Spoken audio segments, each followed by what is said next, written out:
The best mix of music. Expat Radio.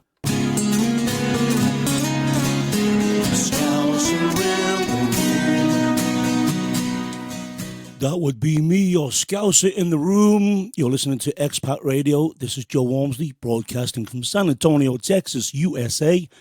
Hello to all our listeners across the pond. Coming up a little later in the show, my special guest today is musician, singer, and Emmy Award winner, Mr. Gavin Pring. Gavin is based in California, but like yours truly here, is originally from Liverpool, England. And he plays George Harrison in the Fab Four, the Absolute Ultimate Tribute Show. He is also a singer, songwriter in his own right, and we're going to be having a chat with Gavin, playing some of his music. Speaking of Liverpool, this is George Harrison.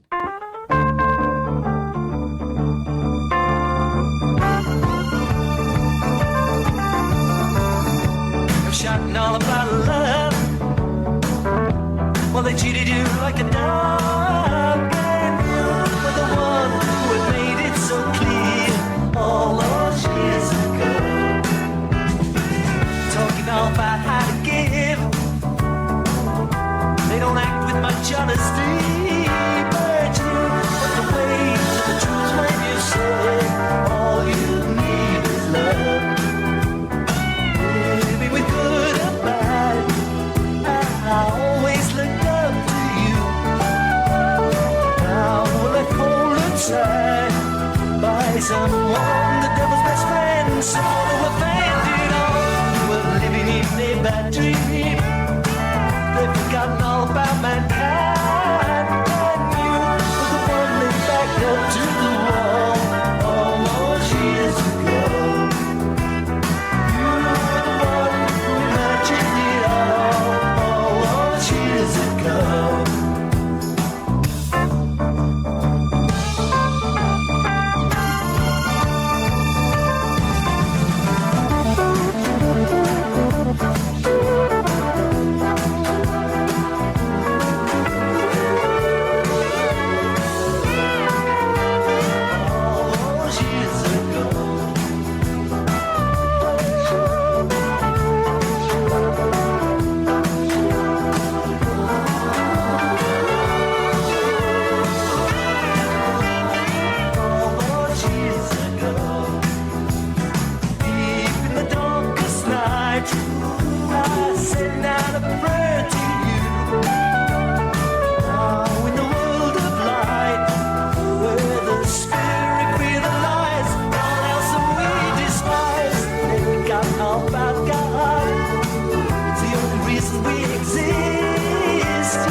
So I thought I'd play George Harrison's song as a build-up before bringing in my special guest today. And my special guest today is fellow Liverpudlian, musician, singer, songwriter, an unbelievable George Harrison impersonator in the fantastic show, the Fab Four, the Ultimate Tribute, Mr. Gavin Pring. Welcome.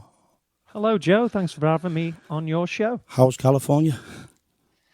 I don't know. I've been locked up since March, so it looks sunny right now. How's it over there in Texas? It's picking up a bit. You know, I know different states are opening, different times, and they've got different rules and stuff. We've been open since October, so I'm back on the old river walk. But yeah, as you say, different states, what's going on at the moment. So this is Mr. Gavin Pring. Let's start from the beginning here. Tell us how you started out performing back home in Liverpool. And did you start out doing the George Harrison tribute thing in the beginning? I actually didn't. I started, an uncle of mine, Uncle Les, said to me, you can either do cover versions, but then you'll be doing cover versions for the rest of your life, or you can start doing original songs as soon as you can learn a few chords. Most songs are 4 or 5 chords at most anyway, so as soon as you get 4 or 5 under your belt, you already can start writing songs. So I started writing songs straight away, and got a kind of signed to a management deal with a guy called Gary Christian from a Liverpool band called the Christians. So Gary Christian. Oh, I didn't know that. Okay. Yeah, I played one of their tracks on the show last week, actually. Yeah, I played Ideal World on the show last week. I didn't have him on the show, but I played one of the tracks last week. Ideal World, loved that song. Oh yeah, it's an amazing tune. Yeah. So yeah, you see Gary in the black and white in the middle of Formby Beach or somewhere. That's right. Yeah, Gary was our manager for a while. I didn't know that. I really didn't know that. Yeah. So yeah. How long was you performing in Liverpool? I was only performing there for a little while before someone, whenever I did like my original stuff, someone would say, or the beer review saying, these guys hail from Liverpool, and you'd swear the lead guitarist is a direct descendant of George Harrison. So that kind of started to crop up, because we were into Oasis and stuff with the big bands. I mean, Oasis were around in 92, 93. Yep. I started gigging around 95, 96. So they were already on the way. And we like those big-bodied kind of Gibson 335s and the Sheraton-looking big-bodied guitars, the jazz-looking guitars. And so I looked like George holding a Gretsch, I suppose, and that's kind of what piqued my interest in starting to do this for a living. So your journey from Liverpool to the USA, you arrived in America and performed in Chicago's British Export and toured the Midwest, played the early years of Abbey Road on the River when it was based in Cleveland. So what's your story leaving Liverpool and coming to the States?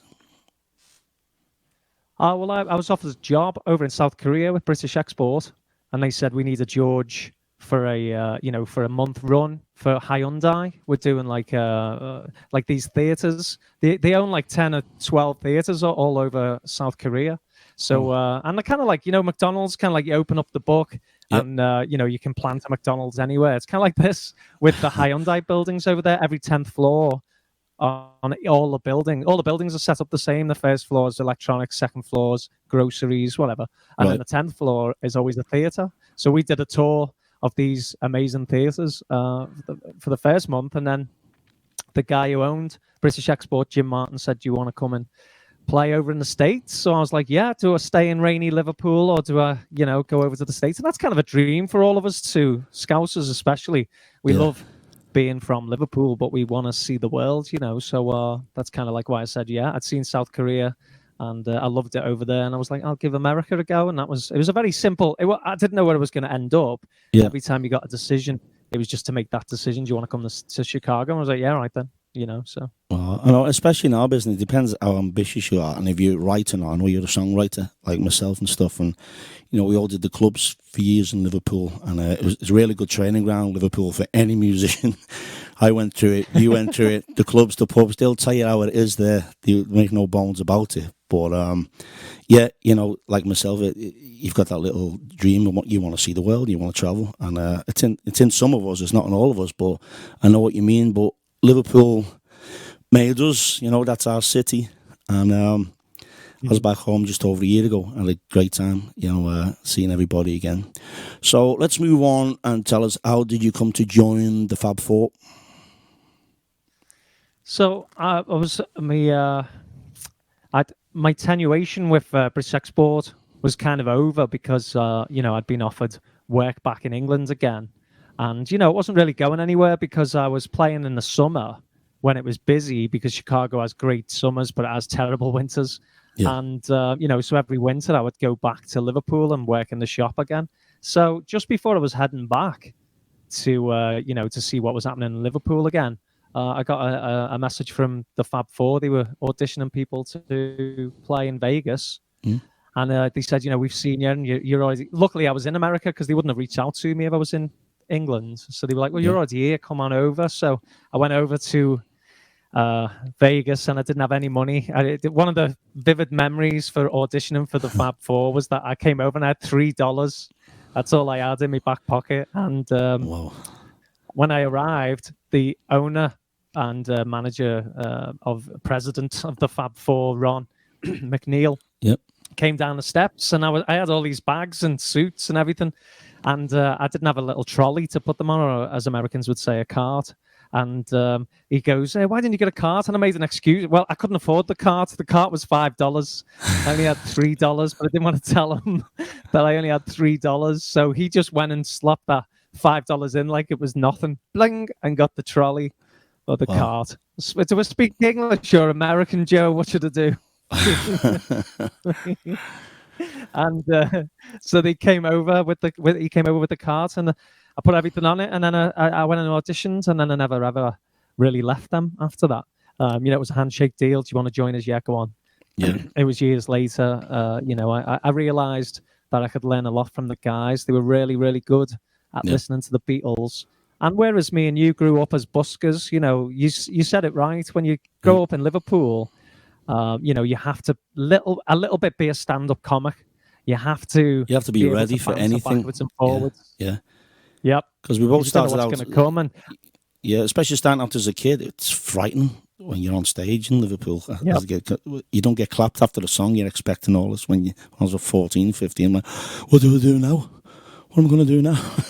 But that's Liverpool, But it actually molds you, doesn't it, Liverpool? And it really does. It makes you tougher skin. It does. You have a tough skin for stuff. The first time I had a pint in Liverpool, some guy was kind of taking the mickey, really, extracting the urine.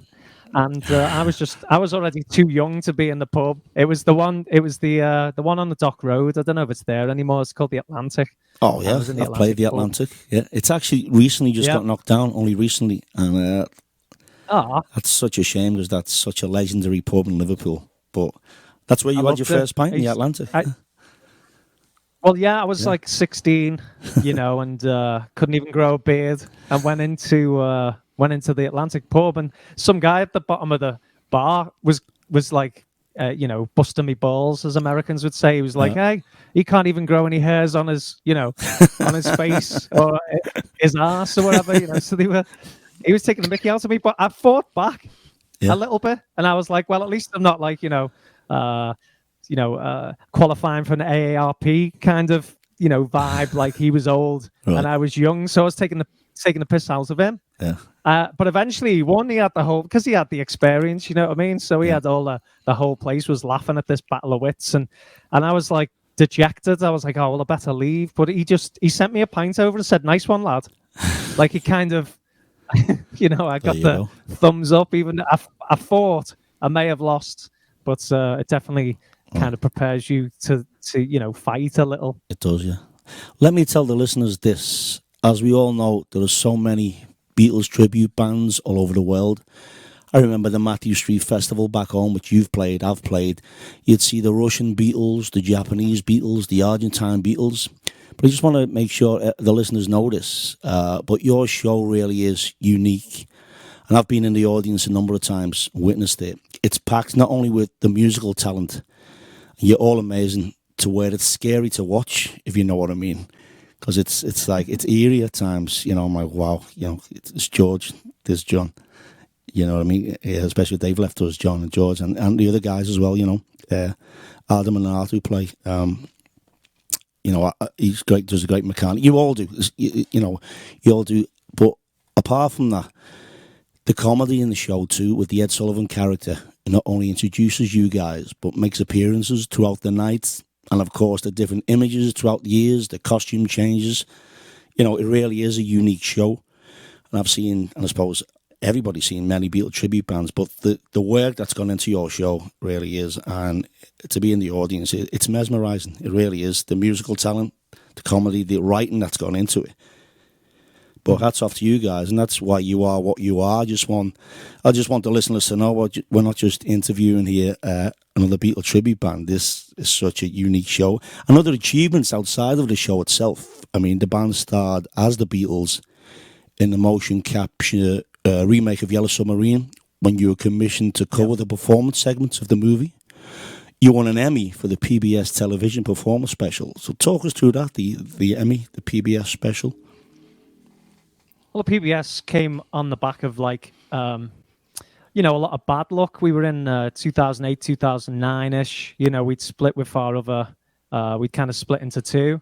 There was another team, and, they didn't have any rights to the Fab Four, the name, or, the way that we set up the show and stuff like that. But anyway, we had a big disagreement with those guys, and we had to go to court. I remember my mum saying, if you're going to go to America, get ready and be, what is it? If you're going to be successful in America, prepare for a lawsuit, so it's like, I did come over, like, not thinking that would happen. But anyway, we were kind of like, we'd spent a lot of money on the lawsuit, spent a lot of money protecting our name. And, so 2011-ish, we got approached, do you guys want to do something? Rain, who was another tribute act, their I've PBS seen special had come out like... Yeah, I've seen Rain at the Majestic Theatre here, yeah.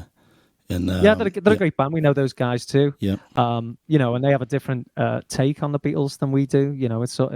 It's all related to the Beatles. But they had their PBS special had come out 6 or 7 years before. So they were like, well, it's time for another band to maybe step in and do a PBS special. So we did it. And, we just did it was kind of like me being in Vegas with the last of my money, there was the last bit of money for the Fab Four, and we invested it all into the PBS special. Not knowing whether it would be picked up or not, but we abided by the guidelines. The lighting in the audience had to be like 40 or 50% in the audience, which is weird because if you go to see a show, the light's not on you, it's on the audience. But for shots of the audience, they need to see the audience reactions and stuff. So that's it came at a good time. And then after that, we didn't expect it. I mean, it's got millions and millions of hits worldwide. And, and then people could see that we were a little different to everyone else because we actually resemble them. A lot of Beatles tribute acts don't resemble the guys, and we do. We've got like if you categorize each of the characters, we're at over 90% of each musical ability, look, sound, dress like. It really is, yeah. And as I say, I've been in the audience and seen it all, and what your body looks like. Yeah, lock on into it, yeah. No, okay.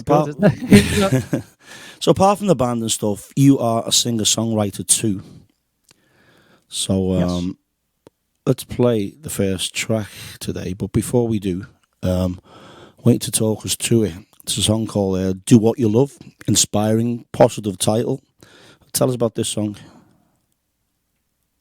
Originally written in Liverpool just before I left. I was actually annoyed at my brother because what happened was my mum, we were a single parent family. So my mum, if we didn't do any dishes or any washing or anything like that, my mum would have to do it all after work. So she was going on vacation with her fella.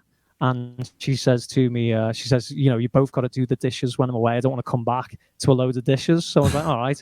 But then I ended up being like my mum. I was doing the dishes and having a go at my brother. I was like, I'm always doing the dishes. So I tended to my mum. And so I wrote a song out of frustration. It was called Do the Washing Up, directed at my brother. And then a couple of years later, when I joined the Fab Four, I was just going over it. And I didn't know anyone was in the theatre. I had the whole theatre to myself. And the sound guy said, I really like that song, Do What You Love. Right. And I was like, oh, that's a better title. So I rewrote the lyrics to include Do What You Love because only Scousers would get Do the Washing Up, whereas the whole world... I'm still doing could, Do What You Love. I'm still doing the washing up. still doing the dishes. Yeah. Let's hear the song. This is Do What You Love, Mr. Gavin Pring.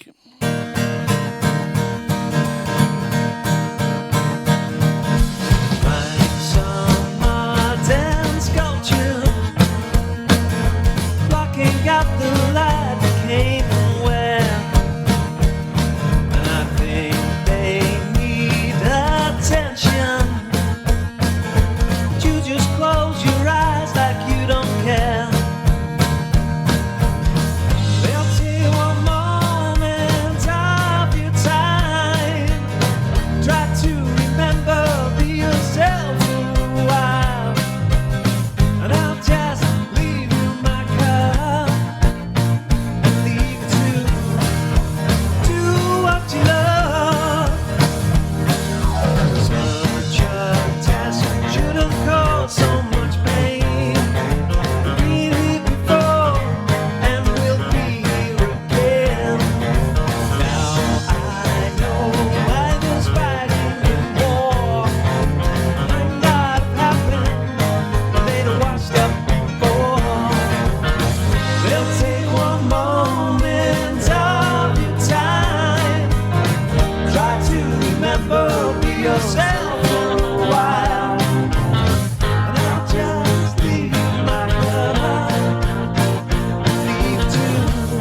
what you love.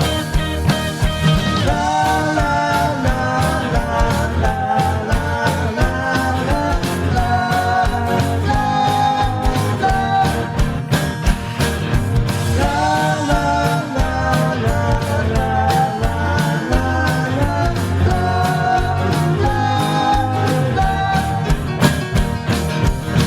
Just take one moment of your time.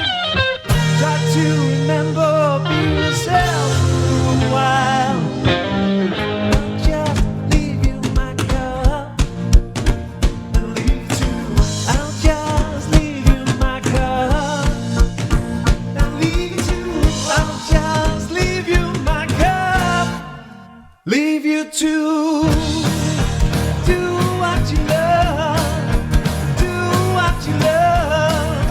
Do what you love.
Great song, Do What You Love. Very George, but that's cool.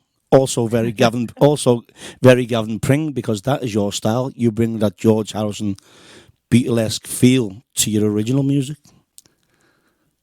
That's what I've been told, yeah. Because even my wife said sometimes when I go to like a bridge or a middle eight, she's like, "That's what I imagine George would have put there," you know. And so I've always had an inkling or a likening to him ever since I was a kid. You know, just the way that. Well, a lot I like songs, majors to minors, you know, C to C7.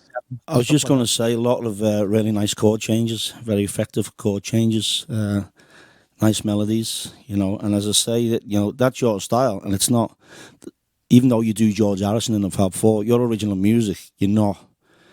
It's just a bit of an influence there, but they're your songs, the Gavin Pring songs for sure. Well, you know, like I grew up like kind of an 80s child. I mean, you know, as far as I was like what 16 and 92, whatever. Yeah. You know, so I had being a little kid in the 80s, and you know, and I gravitated in the 80s to hooks when a song had a hook, and so Squeeze and kind of David Bowie and and Crowded House songs that had an anthem.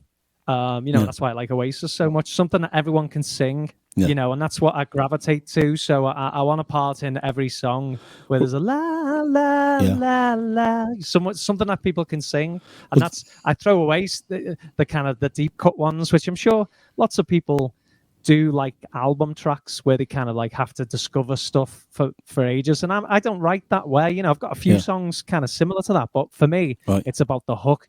You know, Squeeze is tempted by the fruit of another. Yeah. There's something that grabs people, and something that you know, and that's just the way I grow up. So the George thing is probably since I've been playing a lot of his songs professionally, have probably crept in as I've gone along. That's bound. I mean, Crowded House for sure. Beatle influence, a lot of Beatle influences in Crowded House and stuff, and of course Oasis as well. You know, so I mean, you're talking about the biggest band in the world. Who's not influenced by the Beatles? You know, who's not? You know, no even the people that don't like the Beatles, the people that don't like the Beatles want to write songs that are not Beatlesque, so that they can be not like the Beatles. In other words, they've been influenced by the Beatles again. Yeah, that's right.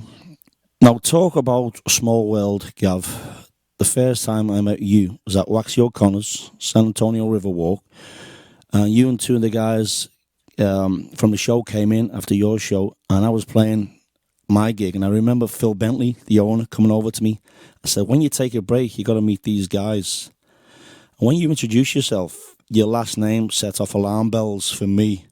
So you're from Liverpool, Pring, unusual name. Turns out I played in a duo with your uncle Steve Pring for over 5 years in the 90s in Liverpool. I was also a friend of your father, Les, and now he was a character, let me tell you. Yeah, so I couldn't believe. Yeah, the night I met you, I'm like, Pring, that's an unusual name. Then when we got talking, I'm like, wow, what a small world. That was unbelievable that night. And but yeah, me and your uncle Steve, we used to use the old digital audio tape, the DAT backing tracks, and what we'd do, we'd have keyboards, bass, and drums on the DAT tape, and we'd have 2 guitars and 2 vocals live, and so you listen to click tracks at the beginning to start your songs, called self-contained act. As you couldn't do the clubs or the pubs, everyone had to have backing tracks, and you play your guitars over, and that's what it was called. The snag is, and I always remember we used to cover "My Brave Face," the McCartney, my brave face. Me and your uncle Steve, and your dad would show up now and again. Few drinks, sit right in the front, and the click was only a hi-hat, so it was tss, tss, tss, tss, tss, went, my brave, and what we're going by is tss, tss, doom, doo, doo, doo. So we get that wrong, and your dad knew what he was doing. Les would sit right in the front, and Steve would be living. So before we even press play on the DAT tape, he'd be at the front, my brave, and burst out laughing every time. He knew what he was doing, I'm sure you know the story of him in the Roll Call Theatre impersonating Bruce Foxton from the Jam. You know that story, right? Yep. Yeah. Yeah. Because the look is uncanny. I've got a dad who looks like the bass player from the Jam, and then I look like George Harrison from the Beatles. And my nan looks like Elvis. So we've got them all covered. There was a lot of memories there for me in the 90s with your family, and then I met you years later in Texas. Unbelievable. So the night I met you, Jerry Hoban was with you that night, who has since sadly passed away, and he played Ed Sullivan not only in your show at the time, but also in the Pulp Fiction movie, in the restaurant scene. He was in Pulp Fiction, right? Yeah. Mm-hmm. Such a nice guy. Yeah.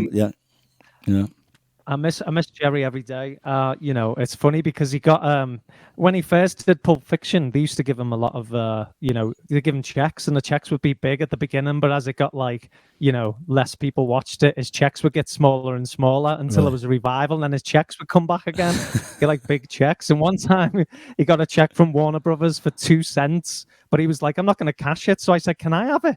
I've got Jerry Hoban's 2 cents here, so it's in my cupboard. I've got a Warner Brothers Pulp Fiction, Ed Sullivan check for 2 cents. I was like, that's what Warner Brothers is. They're trying to give you their 2 cents, you know what I mean? Yeah. So, yeah. I love Jerry. That night that we met you, when I go around, I've been all over the world. I've been, most places, and I've been to all 50 states. I'm one of the only people that I know. I think I'm the only person that I know that's been to all 50. You've been to all 50? The last one being Alaska. Oh. Yeah. All 50, yeah. And so whenever I go to places, the first thing I do, and it's got easier now that we have phones, is I'll look for an Irish pub. So even when I was in South Korea before the phones, I would find Irish pubs in South Korea, which is weird because you'd have Asian people with an Irish accent, because they're getting taught by Irish people to speak English. So they'd say 1, 2, 3. They'd say 3 instead of 3, Yeah. And so what I do is I usually map. I've got on my maps, on my Google Maps, there's flags on all these places that I've been all over the States. And so the night I went to play in San Antonio, I did my usual thing. I just looked on the map, tried to figure out where the Irish pubs were, and there was one down the road from you. I don't know the name of it. It's on a Riverwalk, but it's not Waxy's. It's a further down. Dirty and I went Nelly's. there, and it wasn't Irish enough. What was it? Dirty Nelly's, the piano. Yeah, to got the sawdust on the floor. Yeah, it's owned by the Hilton. Yeah, and it's underneath the Hilton Hotel. Well, it wasn't Irish enough for me. Yeah. I walked in there and it was it didn't have that feel because I've been away from England and especially Liverpool for so long. Yeah. There's a feeling that you're looking for when you go into a pub. It's got to have that sawdust on the floor. Yeah. People could punch you in the face for no reason at any time, And it was kind of like an image of what an Irish pub should be. So Yeah. I went to Waxy's straight after, and Waxy's has just felt at home because I have a Scouser singing old Irish songs, and then I've got I've got Jerry with me, who's my drinking partner, and it just felt like home, So that's how I bumped into you. Yeah, it was you, Jerry, and your buddy who plays. I know there's been different members through the years. It was the guy who played Ringo who was with you that night. Was it Joe? Oh yeah, Eric. Oh, it was Eric. It was different. It's different one now. Okay, yeah. Okay, tell us about how you were handpicked by Cirque du Soleil in Vegas to provide motion capture as George Harrison at their 10-year anniversary of Love, which still remains the longest-running Beatles-related show on the Las Vegas Strip. Up until March. Oh, really? March of last year. Well, yeah. Well, I mean, I don't know. Obviously, we don't know what we're going back to. Yeah. But so far, it has been the longest-running Beatles show. And basically what happened was our agency got in touch with each of the members of the Fab Four and said, you basically have to audition separately. You can't audition as a band because they're looking for individual people to do motion capture. Okay. And I have the exact same dimensions as George. I'm 5'10", 30 waist, 37 chest, 38 chest. You know what I mean? So I have the exact same dimensions. And what happened was the John and the Paul in our band didn't get it because they're small. One's 5'7", the other one's 5'6" or something. So they wear heels and stuff, on stage to bring the heights up and stuff. Okay. But they couldn't do it in the motion capture. So I got it because I auditioned with a load of other George Harrisons from other tribute acts, and they liked my impression of George, my motion, basically. I was doing the rooftop motion, and so they got in touch with me and said, we'd like you to come. So Eric auditioned separately. They didn't know we were under the same company. So Eric got the part as Ringo, and I got the part as George, and then a friend of mine from a band called The Return got the part as John, which he has the same dimensions. And then a guy that I didn't really know got the part as Paul. And so 2 out of all the tribute acts that had auditioned were from the same band, the Fab Four, which was kind of cool. So I went up to Montreal and I filmed for 2 weeks. And then on the 10-year anniversary, they changed the show to this show. And I went down there and hung out with Bill Heckle and John Keats from the Cavern Club and saw myself, doing the motion capture. So if people say they might not have seen me, they actually have seen me. They've seen me. They just didn't know they've seen me in the Love show. So wow. It's great. Also, Sir Paul McCartney himself once told you look a little bit like George, to which you replied, "You look a little bit like Paul." There you go. Scouse humour. 2 giants there in the industry. Let's play another track here, mate. Tell us about the song first. This is Letters from Home.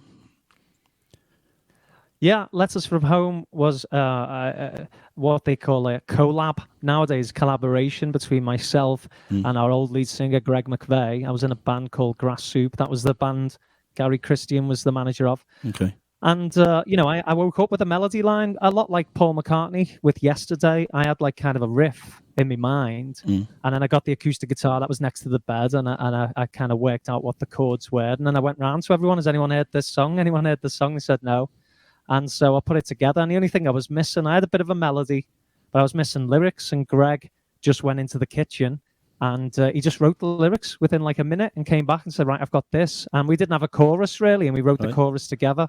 And now, years later, the version that you're hearing now is actually just all these songs are from my little studio. So they could be mixed better, they could be recorded better, but it gives us an idea of how I thought the song should go. So originally it was kind of sounded Oasis-y, and now it sounds a little bit like it's got that drum and bass thing. And it's a little bit more Paul Weller-ish, I think, now sounding. So let's hear it. Letters from Home.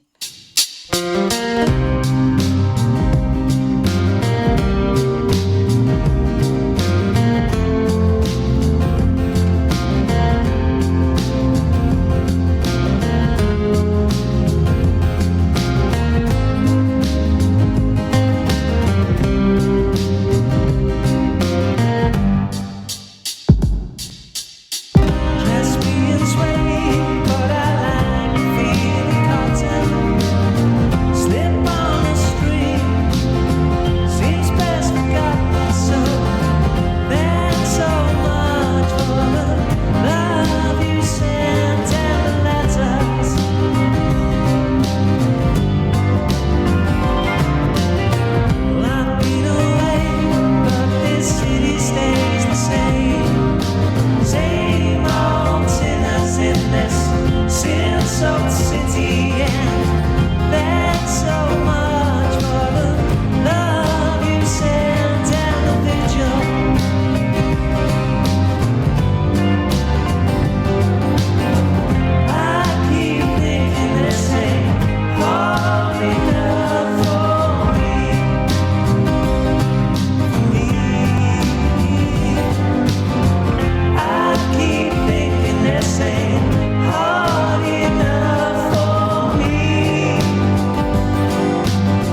gotta be me. And I said,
That's a really cool song. I love the melody and just the all-round feel of that. That's a really good tune. Yeah.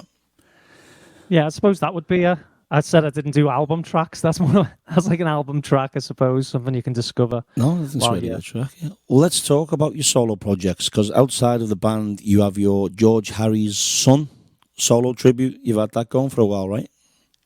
Yeah, there was a couple of years ago. I was hanging out with these girls who were helping me, Ali and Diane, from England. And when I did the Beatles festivals early on, you know, they said there's only really one tribute to George Harrison that we've seen, and it's a guy called Rick Allen, who's a friend of mine as well. Right. And so he had a tribute kind of to George, but he was very busy doing the Beatles thing. So then I just kind of like. I was thinking, well, I don't really know that many solo George stuff, so they kind of educated me. They gave me a lot of bootlegs and stuff like that, you know. And then he said, yeah, there's a show that George did in '91 called the Rock Legends Tour, where he went to Japan, and that had all the great songs on that. You know, he was scared at the time of doing this particular tour in America because John had been killed, and so he didn't want to come to America, which I think is a shame, you know. But it had all the greatest songs on it. My Sweet Lord, Give Me Love, all those years ago. If I Needed Someone, I Want to Tell You. All of the best songs that you can think of George doing, they all did it on that. So I started with that show. I thought, well, I'll do George Harrison's dad. It's called Harold. Yeah. And so I was trying to come up with a name for it. And then I saw the picture of George Harrison's dad, who obviously was an old Scouser. He looked out of place with these like paparazzi style photographs, and it was his birthday, and George had come over to wish his dad a happy birthday, and the press had taken a picture of him pouring a cup of tea. He was a bus driver, his dad, I think his dad was a bus driver in Liverpool. George's He's dad. A bus driver. Yeah, I think he was a bus driver. Yeah, and, you know, he'd worked as a lot of people did, like, you know, what's it called when you go in and you actually do manual work straight away? You know, it's like they have the Mia. I forgot what it's called, but basically you go in and learn your trade right away. Right. You know, and so George obviously made it big in music, but what happened was I noticed his dad was called Harry Harrison. Yeah. And so I thought, if Harold Harrison's friends were in work at the bus depot, and they were talking, and one of them said, Harry's son's doing real well, or George is doing real well. Who, George, Harry's son. You know, George, and then belonging to Harry, and I thought George Harry's son. Oh, that's where you got it from. Well together. I also love your, you know, everyone's the live stream thing at the moment. Your live streams from your bathroom, Gav in the Lav, your Sunday night shows. Tune into them, and you just recently introduced us to a brand new song, which you're going to play now. which you've just recently written, right? Called Disharmony. Yeah, this is one that people can say they've never heard a song that's written in 2021. Well, no, now you have. I came downstairs and I was getting ready. If you look on Facebook for George Harry's son, exactly like that, you'll find me. I came down to kind of like get my studio ready because I've moved into the studio now. Yep. So I just picked up the guitar and I just came up with some chords. And you know what it's like. You can't plan a song. No. A song is ready when you're ready, and it just pops in and it's only there for a second. And that's what this happened. I picked up the guitar and it came out. Well, you played this to me yesterday, and honestly, I can't get it on my mind. It's one of them songs hits you straight away. Really catchy. And let's play Disharmony.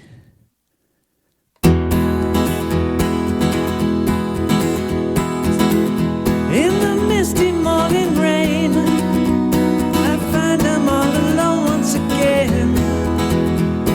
If I can't see you, I can't be to blame. I saw a glimpse, then you were gone. I don't know how I'm to carry on. If I don't hear you, I'll think nothing's wrong. Some things just don't matter to me. Living here in disharmony. Whoa, whoa, whoa. I had an image in my mind, how my life would be with you and a child. If I don't listen, he won't be too far behind. I wish that this would go away. It can break me again some other day. If I can't see you, then I'll be blind today. Whoa, whoa,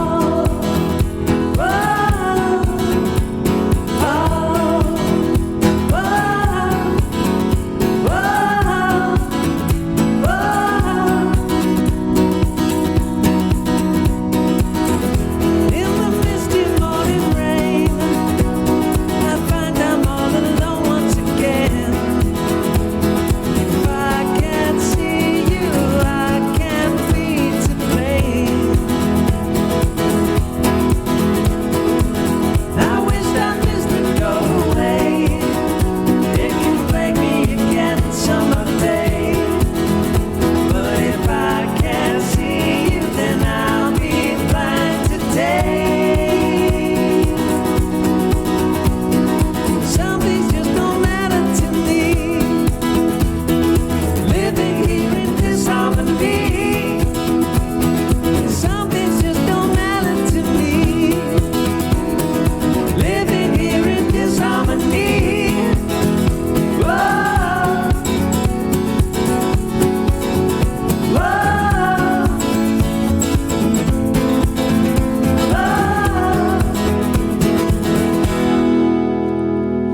Very, very catchy. That's a great tune, man. Yeah, I appreciate that. Again, anthems. If you start at the beginning of a show and no one knows it, and you say, "I want everyone to go whoa," Yeah. and just get the audience to do that a few times, when it actually happens, they'll be singing that right on the top. And It's clever. the good Good thing is hook. that particular thing goes over all the chord changes. So you can keep going whoa. It goes from the E to the A to the B, and it just sails along. And the harmonies as well. Great. Just show you, your solo stuff's great. I've explained to everybody, the listeners, that how great the Fab Four show is. It really is unique. But your solo stuff, you do the George Harrison solo tribute apart from the band, and you've got your original stuff going on. Now, with the COVID pandemic, it's really hit our industry hard, especially you guys who perform your shows across theatres all over. Right now, the theatres are not operating. They're sounding like guys, the stagehands, all suffering. But you have been performing the virtual Fab Four shows, which your fans could purchase tickets and watch you guys online. Is that still an option right now? You're still doing them shows right now? Yeah, we've been trying to just keep the lights on. You know, it's not making any money really. But you know, we have still as a business, you know, bills to pay for the studio and Of course, yeah. and everything that we have, and payroll and all the stuff that comes with a business. Yeah. So you know, if the listeners go to thefab4.com, and you'll see that we have a Valentine's show on February 14th. Okay. And I think it's at 5 p.m. Pacific Coast time. But all the information should be there. Go to thefab4.com and block out that Sunday. And also you can rent it for a couple of days afterwards. So if you miss the actual you know, stream, you can get it for like a couple of days later. And I think, you know, if people I'm trying to think of it. Andy, my brother's a police officer, and if he was like, if something happened and all the police officers couldn't work, you know, and I was doing all right, I think I'd like to give him some money and support in that respect, you know, and that's kind of what we're asking for. All the musicians that are live streaming right now, I know a lot of people think, oh, well, they're just musicians, but not only the musicians are suffering, but like, you know, lighting directors, sound engineers, greeters who put people in the theaters, bartenders, you know, we're trying to keep you know, our foot in the door really with these live streams, you know, and keep people, you know, and a lot of people have been very good, you know, have supported us and kept you know, patting us on the back and trying to help us out in any way they can. So if people could, you know, jump in, it's not that expensive. It's only like $10. So I mean, in English terms, that's like £4.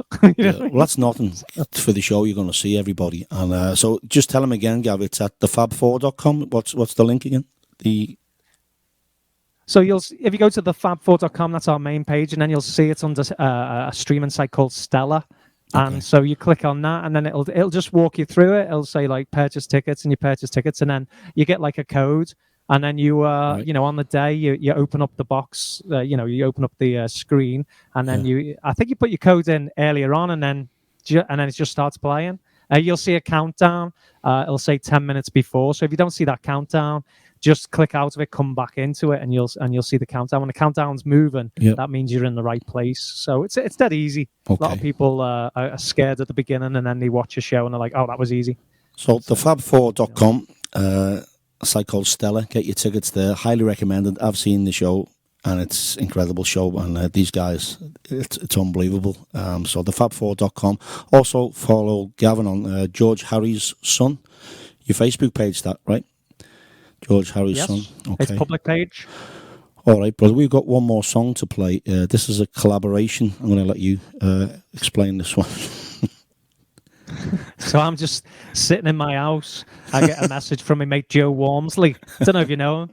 And he gives me a message and he goes, I've got this song. And the sound guy says it sounds like something off, you know, Cloud 9 by George Harrison. So I was thinking, do I know anyone who could add some slide and harmonies who were very George Harrison-esque? And I was like, I don't know anyone. I don't know anyone who could do it. Well, you certainly put your mark on it. And then in the end I said, you know what? Yeah. You certainly put your mark on it, and I appreciate it, because when I did me Scouse It in the Room album, it was on the album, and say Joe Maragalo said exactly what you just said. And then when we got you the track, you recorded it over in California for us. You put the slide guitar on, and the great vocals, the harmonies, and you took some lead vocals as well. And let's play it for everybody. This is called Under Fire.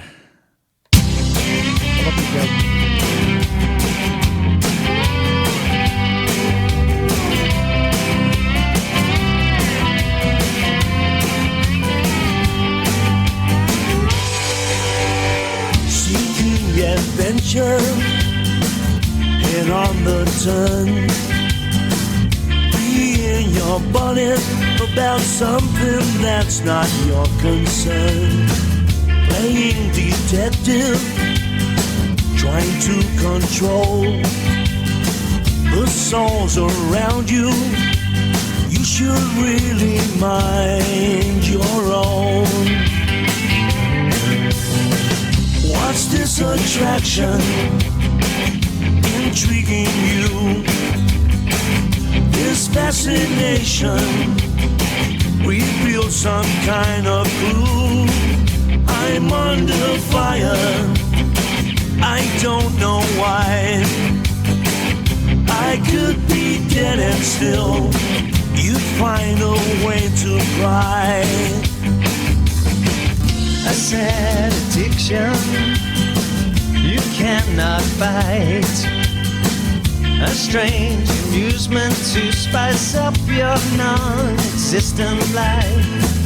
And all the answers you seem to know, though you've been nowhere, no tales to tell, no past to show.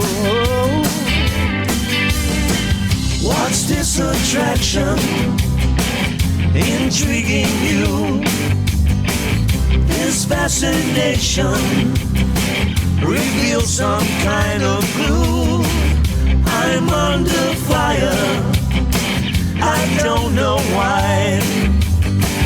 I could be dead and still you'd find a way to cry. Though I nobody is fool, I am yet to lose my cool. Despite these cold, unwanted views, who knows how long before my rage comes bursting through. I'm under fire.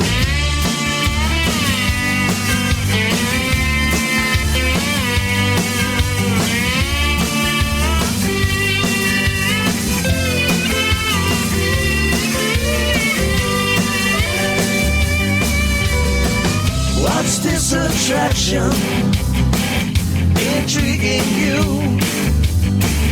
This fascination reveals some kind of clue. I'm under fire, I don't know why. I could be dead and still you'd find a way to cry. What's this attraction intriguing you? This fascination reveals some kind of clue. I'm under fire, I don't know why. I could be dead and still you'd find a way to cry.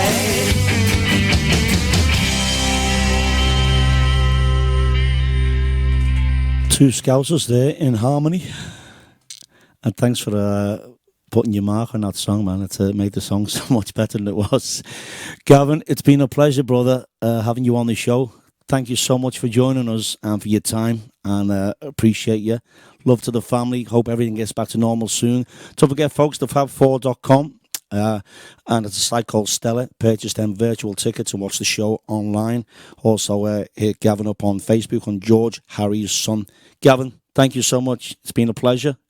Thank you, Joe. Thanks, mate. I appreciate all the time and effort that you do. And but the only problem I've got is that you didn't bring many curly whirlies from England when you went over last time. So don't even bother ringing me anymore ever again. I want curly whirlies. I did, but I ate them all. That was a year ago. I'm picking on the plane on the way over. Yeah. No, brother, it's been a pleasure, mate. I can't wait to go to the Riverwalk in San Antonio. In fact, I won't even tell you that I'm going to be there. I'm just going to pop in and throw some stuff at you. Curly whirlies. No, I'll eat them. Thank you so much, mate. Thanks for joining us. Absolute pleasure. Take it easy. Mate. Thank you, Love buddy. you lots. Thank you. Bye-bye. You too. Bye. So that was Mr. Gavin Pring, everybody. And as I say, the Fab4.com is where you can find the virtual tickets on a site called Stella. And it's a fantastic show.